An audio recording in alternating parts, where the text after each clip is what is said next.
네, 오늘 함께 나눌 말씀은 에스겔서 21장 1절부터 17절입니다. 한 절씩 교독하겠습니다. 또 여호와의 말씀이 내게 임하여 이르시되 인자야 너는 얼굴을 예루살렘으로 향하며 성소를 향하여 소리내어 이스라엘 땅에게 예언하라. 이스라엘 땅에게 이르기를 여호와의 말씀에 내가 너를 대적하여 내 칼을 칼집에서 빼어 의인과 악인을 내게서 끊을지라. 내가 의인과 악인을 내게서 끊을 터이므로 내 칼을 칼집에서 빼어 모든 육체를 남에서 북까지 치리니 모든 육체는 나 여호와가 내 칼을 칼집에서 빼낸 줄을 알지라. 칼이 다시 꽂히지 아니하리라 하셨다 하라. 인자야 탄식하되 너는 허리가 끊어지듯 탄식하라. 그들의 목전에서 슬피 탄식하라. 그들이 내게 묻기를 내가 어찌하여 탄식하느냐 하거든 대답하기를 재앙이 다가온다는 소문 때문이니 각 마음이 녹으며 모든 손이 약하여지며 각 영이 쇠하며 모든 무릎이 물과 같이 약해지리라. 보라 재앙이 오나니 반드시 이루어지리라. 주 여호와의 말씀이니라 하라. 여호와의 말씀이 또 내게 임하여 이르시되 인자야 너는 예언하여 여호와의 말씀을 이같이 말하라. 칼이여 칼이여 날카롭고도 빛나도다.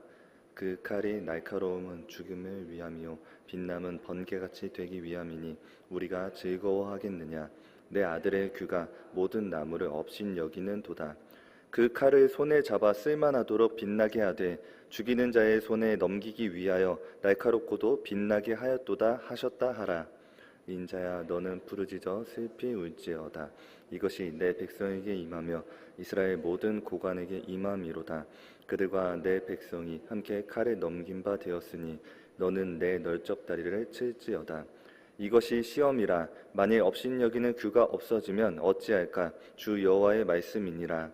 그러므로 인자야 너는 예언하며 손뼉을 쳐서 칼로 두세 번 거듭 쓸게 하라. 이 칼은 죽이는 칼이라. 사람들을 둘러싸고 죽이는 큰 칼이로다.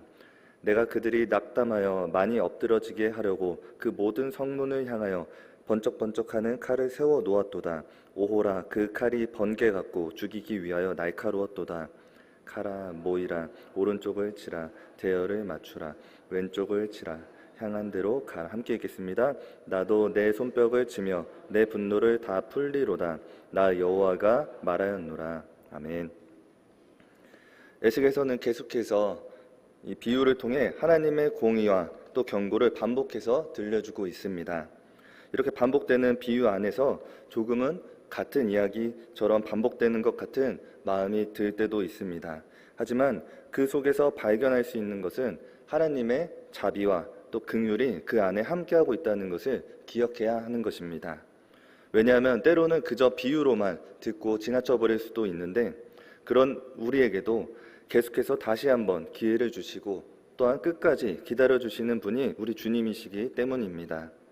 오늘 말씀 또한 바로 그러한 말씀입니다. 에스겔 20장 49절에서는 에스겔을 찾아왔던 이스라엘 장로들의 생각은 에스겔이 전하는 그러한 하나님의 말씀이 단지 비유일 뿐이고 실제로는 일어나지 않을 것이라고 그들은 생각했었습니다. 이에 하나님께서는 에스겔에게 이스라엘을 향해서 심판을 선포하라고 말씀하시는데 오늘 본문 말씀 1절부터 3절을 다시 한번 읽어보겠습니다. 시작. 또 여호와의 말씀이 내게 임하여 이르시되 인자야 너는 얼굴을 예루살렘으로 향하며 성소를 향하여 소리내어 이스라엘 땅에게 예언하라. 이스라엘 땅에게 이르기를 여호와의 말씀에 내가 너를 대적하여 내 칼을 칼집에서 빼어 의인과 악인을 내게서 끊을지라. 하나님은 먼저 에스겔에게 얼굴을 들어서 예루살렘과 이스라엘 땅을 바라보고 그 땅에게 예언하라고 하십니다. 그래서 더 이상 경고에 머무르지 않으시고 이제는 하나님의 칼이 칼집에서 빼어져서 이제 임박한 진노에 대해 경고하시는 것을 볼 수 있습니다. 그래서 비유인 줄로만 알았던 장로들을 다시 한번 일깨우시고 이스라엘의 모든 의인과 악인들 모두에게 임하게 될 그 하나님의 심판이 선언되고 있는 것입니다. 그래서 더 이상 이제 심판이 유예되지 않고 실제 심판이 시작이 된다는 것이 오늘 본문인 21장 말씀이며 여호와의 칼이라는 상징을 통해서 말씀하고 계십니다. 이제 그 심판은 모든 육체에게 향하게 되고 있습니다. 그리고 그 심판이 어떻게 진행될 것인지에 대해 구체적으로 선포하시는데 본문 4절과 5절 말씀도 한번 함께 읽겠습니다. 시작. 내가 의인과 악인을 내게서 끈을 터이므로 내 칼을 칼집에서 빼어 모든 육체를 남에서 북까지 치리니 모든 육체는 나 여호와가 내 칼을 칼집에서 빼는 줄을 알지라. 꽂히지 아니하리라 하셨다 하라. 아멘. 앞에서부터 반복되는 표현인 의인과 악인 그리고 모든 육체가 계속해서 반복이 됩니다. 하나님께서 남에서 북까지 모든 사람을 심판하시며 칼집에서 빼낸 그 칼이 도로 칼집에 꽂히지 않을 것이라고 경고하시는 것입니다. 그런데 여기서 먼저 우리가 기억해야 하는 것이 있다면 하나님께서는 분명 의인과 악인 그 모두가 심판의 대상이 되었다는 것입니다. 그렇지만 하나님은 의인은 반드시 기억하시는 분이라는 것을 우리는 먼저 기억해야 합니다. 역사적인 심판 안에서 의인도 고난을 분명 겪게 되지만 끝내 고난 속에서 건지시겠다고 약속해 주시는 분이 우리가 믿는 주님이시기 때문입니다. 시편 34편 19절에서도 이렇게 말씀합니다. 의인은 고난이 많으나 여호와께서 그의 모든 고난에서 건지시는도다. 이어서 에스겔서 9장 4절은 우리 함께 읽어보겠습니다. 여호와께서 이르시되 너는 예루살렘 성읍 중에 순행하며 그 가운데에서 행하는 모든 가증한 일로 말미암아 탄식하며 우는 자의 이마에 표를 그리라 하시고, 분명 심판이 임할 때 탄식하며 우는 자들이 있다는 것입니다. 그러한 자들에게는 이마에 표를 그려주신다고 약속하셨습니다. 이는 하나님을 경외하는 자들을 구분하시며 또 진노 중에서도 하나님은 당신의 백성을 절대로 잊어버리지 않으시는 분이라는 것을 우리에게 말씀해 주고 계신 것입니다. 그러나 하나님은 사랑과 공의의 하나님이시기에 죄에 대해 무감각해진 이들을 다시 깨우시기 위해 때로는 징계를 하시고 또한 심판을 하시기도 하십니다. 그래서 이어지는 말씀에서는 에스겔에게 슬피 탄식하고 또 허리가 끊어지듯 온몸으로 탄식하라고 명령하셨습니다. 본문 6절과 7절 말씀도 함께 읽겠습니다. 시작. 인자야 탄식하되 너는 허리가 끊어지듯 탄식하라. 그들의 목전에서 슬피 탄식하라. 그들이 내게 묻기를 내가 어찌하여 탄식하느냐 하거든 대답하기를 재앙이 다가온다는 소문 때문이니 각 마음이 녹으며 모든 손이 약하여지며 각 영이 쇠하며 모든 무릎이 물과 같이 약해지리라. 보라 재앙이 오나니 반드시 이루어지리라. 주 여호와의 말씀이니라 하라. 아멘. 에스겔에게 허리가 끊어지듯 탄식하고 슬퍼하라고 하신 것은 앞으로 유다 백성들이 당하게 될 심판을 또한 시각적으로 보여주는 표징처럼 말씀하신 것입니다. 고대에서는 허리가 용기와 힘을 상징했는데 그래서 완전히 기력을 잃어버린 채 탄식하는 그 모습을 보며 사람들이 왜 에스겔이 이렇게 탄식하고 있는지를 묻게 될 때 이때 하나님의 칼이 그들의 목전에 다가왔음을 전하라고 하신 것입니다. 그 대답을 들은 사람들은 모두 마음이 녹아내리고 또 손이 약해지고 또 영이 쇠하여지며 무릎이 물과 같이 약해질 것이라고 말씀하고 있습니다. 하나님의 공의로운 심판에 대해 단순히 귀로만 듣고 머리로만 느끼는 것이 아니라 전인적으로 몸과 마음과 영이 모두 흔들리게 된다는 것을 의미해 주고 있습니다.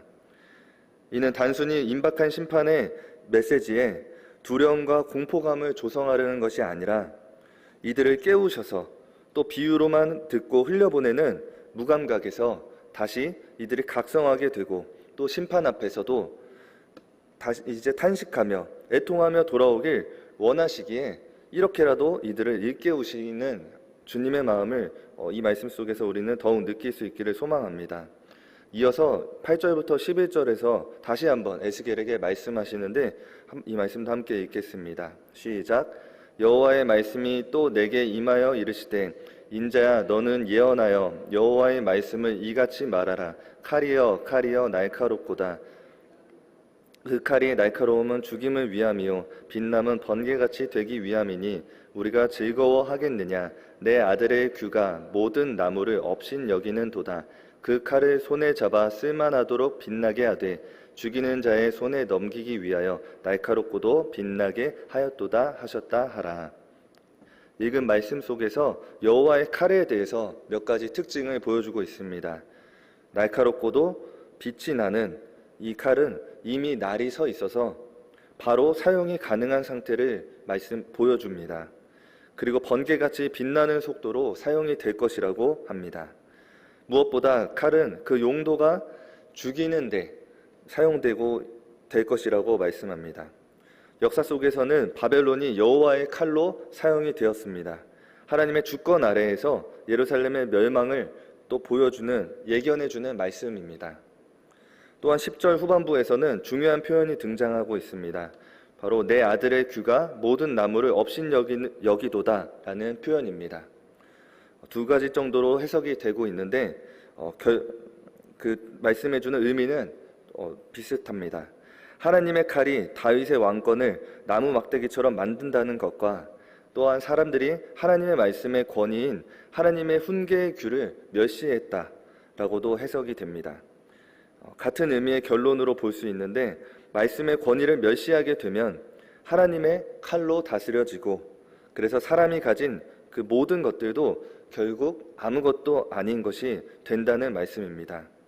그러므로 오늘 우리도 하나님보다 높아져 있는 그 어떠한 것이 있다면 그것이 무엇이든지 내려놓을 수 있기를 소망하며 하나님의 말씀만이 우리의 기준이 될 수 있기를 간절히 소망합니다. 이제 하나님께서는 왜 이렇게까지 하시는지에 대해 그분의 마음과 또 그분의 뜻을 밝히십니다. 12절과 13절도 함께 읽겠습니다. 시작. 인자야 너는 부르짖어 슬피 울지어다. 이것이 내 백성에게 임하며 이스라엘 모든 고관에게 임함이로다. 그들과 내 백성이 함께 칼에 넘긴 바 되었으니 너는 내 널쩍다리를 칠지어다. 이것이 시험이라. 만일 업신여기는 귀가 없어지면 어찌할까? 주 여호와의 말씀이니라. 아멘. 이 말씀에서 하나님께서는 백성들을 다시 한번 내 백성이라고 부르고 계셨습니다. 너무나 사랑하시기에 눈물로 훈계하는 부모처럼 사랑을 담아 내 백성이라고 부르며 징계하시는 것 같습니다. 또한 13절에서 이것이 시험이다 라고 말씀하십니다. 시험이란 어려움이 따르거나 해내기 어려운 것이라고 하는 그러한 부정적인 느낌이 들기도 합니다. 그러나 여기서의 시험은 정결하게 하기 위해서 또 잘못된 길에서 돌이킬 수 있도록 또 시험과 같은 그러한 시련을 주시는 것을 의미하기도 합니다. 그래서 앞에서도 말씀드렸던 하나님의 규를 업신여겼다는 것이 우리의 바뀌지 않을 것 같은 그러한 죄의 본성을 고치시기 위해서라도 하나님께서는 드러내시고 또 겪게 되는 그 시련을 통해서 죄에서 돌이키기 원하시는 분이 우리가 믿는 주님이시라는 것을 기억할 수 있기를 소망합니다. 이제 오늘 본문 마지막 절인 14절부터 17절을 보게 되면 지금까지 준비된 심판과 경고가 집행이 되고 있음을 보여주고 있습니다. 14절에서는 두세 번 칼에 배임을 당하는 것이 바벨론의 3차 침공에 대한 예언의 말씀으로 기록되어 있고 15절부터 이어지는 말씀에서는 성문 앞에 빛나고 날카로운 칼이 세워져 하나님이 정하신 때까지 심판이 지속될 것이라고 기록하고 있습니다. 그래서 그 누구도 피할 수 없는 심판이 임하게 되는데 하나님께서는 말씀하신 대로 그대로 행하셨고 또 그들의 교만과 우상을 꺾으셨다는 것을 우리는 알 수 있게 되는 것입니다. 마지막 구절인 17절 말씀을 함께 읽어보겠습니다. 시작. 나도 내 손뼉을 치며 내 분노를 다 풀리로다. 나 여호와가 말하였노라. 아멘. 하나님께서는 마침내 손뼉을 치시며 기뻐하셨고 또 이제 그들을 향한 분노가 수그러들 것이라고 말씀하셨습니다. 이 말씀을 자칫 생각하면 하나님께서 그들을 치셨다는 것에 기뻐하시는 것처럼 보이지만 사실 이것은 그 악 그 자체에 또 죄에 대한 승리를 기뻐하셨다라는 것으로 우리는 묵상을 하게 될 수 있습니다. 왜냐하면 죄를 미워하시고 또 죄를 가까이 하실 수 없는 분이 바로 우리 하나님이시기 때문입니다. 이 말씀을 묵상하며 예전에 들었던 한 가지 말씀이 생각이 났습니다. 우리의 신앙생활 중에서 중요한 것 중에 하나님께서 좋아하시는 것을 우리가 좋아하는 것도 물론 중요하지만 반대로 하나님께서 미워하시는 것이 있다면 우리도 함께 그것을 미워해야 한다는 것입니다. 당연해 보이는 말 같지만 죄를 미워하는 것이 죄를 멀리하는 것인데 그 죄의 본성을 가지고 있는 우리가 정말 그것이 가능할까 고민하게 되는 것이 또한 우리의 또 모습이기도 할 것입니다. 그러나 하나님께서는 그분의 하나뿐인 아들을 십자가에 제물로 주시기까지 우리를 위해 직접 이 땅에 인간의 몸으로 오셔서 또한 죽으심으로 말미암아 모든 사망과 저주를 끊어주셨기에 그것을 우리가 믿음으로 바라보게 될 때 우리는 더 이상 죄를 사랑하지 않고 또 죄를 미워하게 될 수 있다는 것을 우리가 기억할 수 있기를 소망합니다. 그래서 로마서 16장 19절과 20절 말씀이 계속 떠올랐는데 우리 한번 처음부터 끝까지 읽겠습니다. 시작. 너희의 순종함이 모든 사람에게 들리는지라 그러므로 내가 너희로 말미암아 기뻐하노니 원하노라. 평강의 하나님께서 속히 사탄을 너희 발 아래에서 상하게 하시리라. 우리 주 예수의 은혜가 너희에게 있을지어다. 아멘. 이 말씀대로 우리는 선한데 지혜롭고 또 악한데 밀어낼 수 있기를 소망합니다. 죄는 이미 그 힘을 잃었습니다. 우리가 기도할 때 평강의 하나님께서 속히 사탄을 상하게 하실 수 있기 때문입니다. 우리 마음에 임하셔서 우리를 홀로 두지 않으시는 분, 또한 기도할 때 우리에게 피할 길을 내어주시는 분을 더욱 의지하며 우리의 마음속에 굳은 마음이 있다면 제거하여 달라고 또 마음을 부드럽게 변화시켜 달라고 성령님께 구하며 또 하나님의 귀인, 이제 그 하나님의 말씀을 따라서 살아갈 수 있기를 소망합니다. 오늘 말씀에서는 하나님을 업신여겼던 이들의 최후에 대해 함께 살펴보았습니다. 말씀 속에 등장했던 칼은 분명 이스라엘을 무너뜨렸지만 면밀히 이야기하면 그들의 죄악을 배신 것이었습니다. 그래서 우리도 이제 다시 하나님의 본심을 깨닫고 하나님이 미워하시는 악이 우리 안에 있다면 우리도 함께 그것을 미워할 수 있는 저희가 되기를 소망합니다. 함께 기도하겠습니다. 주님, 이 새벽에도 주님 앞에 나올 수 있도록 우리를 인도하심에 감사드립니다. 오늘 말씀을 묵상하며 우리도 때로는 하나님의 말씀의 권위를 가볍게 여긴 모습이 있었음을 다시 한번 고백합니다. 하나님보다 사랑했던 것들, 또 하나님께서 미워하시는 것들을 미워하지 않았던 우리를 용서하여 주시고 하나님의 말씀만이 삶의 기준이 되고 하나님께서 기뻐하시는 자녀의 모습으로 살아갈 수 있도록 다시 한번 우리에게 힘과 용기를 주시길 기도합니다. 삶의 모든 자리에서도 하나님께서 주권적으로 역사하실 수 있도록 우리의 마음이 항상 주님을 향해 열려있도록 인도해 주시고 시험 중에도 피할 길을 내어주시는 주님을 언제나 기억하며 주님께만 영광 돌리는 우리의 삶이 될 수 있도록 인도해 주시옵소서. 교회를 위해 기도합니다. 이번 주와 다음 주 침례 교육이 진행됩니다.